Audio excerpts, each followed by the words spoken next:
السلام علیکم ناظرین، اس دیش کو آزاد کرانے میں ہر دھرم اور ہر مذہب کے لوگوں نے قربانی دی ہے۔ ہر مذہب کے لوگوں نے اپنے خون اور پسینے سے اس دیش کو آزاد کرایا ہے، لیکن بالخصوص مسلمان اور علماء کرام نے جو قربانی دی ہے انہیں بھلایا نہیں جا سکتا، تاریخ کے صفحات سے انہیں مٹایا نہیں جا سکتا۔ اس لیے جب تک ان علماء کرام کا تذکرہ خیر نہ کیا جائے تو آزادی ہند کا تذکرہ ناقص اور ادھورا رہتا ہے۔ اب سوال یہ ہے کہ اتنی بڑی قربانی کے باوجود بھی مسلمان اس دیش میں اپنے آپ کو تنگی کیوں محسوس کرتے ہیں، اپنے آپ کو گھٹن محسوس کیوں کرتے ہیں، قید و بند کی سزائیں کیوں پاتے ہیں؟ آخر سوال کیا ہے؟ اس کی وجہ یہ ہے کہ مسلمانوں نے آج تک اپنی کوئی پارٹی نہیں بنائی۔ ہر پارٹی جو کوئی وجود میں آتی ہے، اپنے کیریئر کا آغاز کرتے ہیں تو سب سے پہلے مسلمانوں کو اپنا ووٹ بینک بناتے ہیں،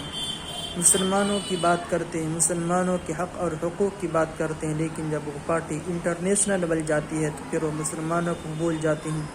پھر وہ مسلمانوں کا حق اور حقوق کی بات نہیں کرتے، اور اس دیش میں آج تک مسلمان پریشان ہیں۔ اور جب بھی دیش میں مشکل گھڑی آئی، مشکل وقت آیا تو مسلمانوں نے اپنے خون اور پسینے سے اس مشکل کو حل کیا، اور اس دیش میں جب بھی پریشانی آئی مسلمانوں نے آگے بڑھ کر اس کا خیر مقدم کیا، اور ہمیشہ اپنے آپ کو دیش کے ساتھ جوڑ کر اور ہمدردی دکھایا، چاہے وہ APJ عبدالکلام ہو، چاہے وہ عبدالحمید سے لے کر ہو۔ جنگ آزادی بھی مسلمانوں نے جو کردار اور رول نبھایا تھا وہ بہت ہی اہم ہے، لیکن آج ان سب باتوں کو بھلایا جاتا ہے۔ اس دیش کو شکتیشالی اور پرمانو ہتھیار دینے والا بھی ایک مسلمان ہے، اور فی الحال صوفیہ قریشی نے جو دشمنوں کو ان کے گھر میں گھس کر مارا تھا یہ بھی قابل تعریف ہے، لیکن ان سب کے باوجود بھی مسلمانوں کو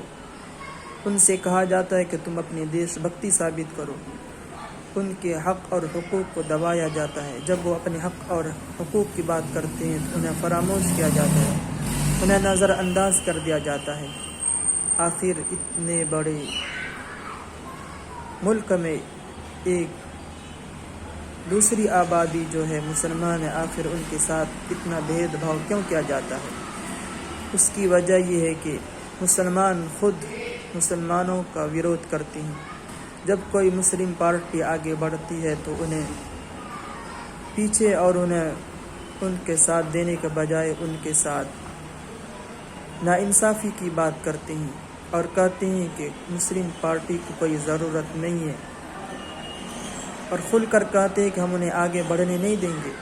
مسلم لیڈرشپ نہیں چاہیے۔ اور میرے دوستو یہ بات یاد رکھو، جب تک ہماری کوئی پارٹی نہیں گی ہماری آواز بھی نہیں بنے گی، اور ہم اپنے آواز کو بنانے کے لیے ایک مسلم لیڈرشپ چاہیے جو ہر دھرم اور ہر مذہب کے لوگوں کی بات کرے۔ 70 سال کے باوجود بھی آج تک کوئی مسلم پارٹی نہیں ہے۔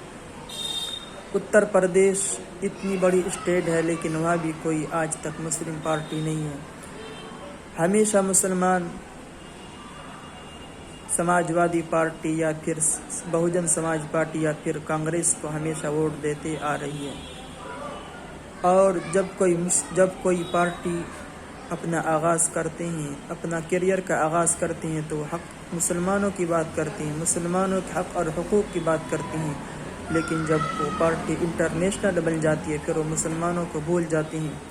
پھر وہ مسلمانوں کے حق اور حقوق کی بات نہیں کرتے ہیں، مسلمانوں کو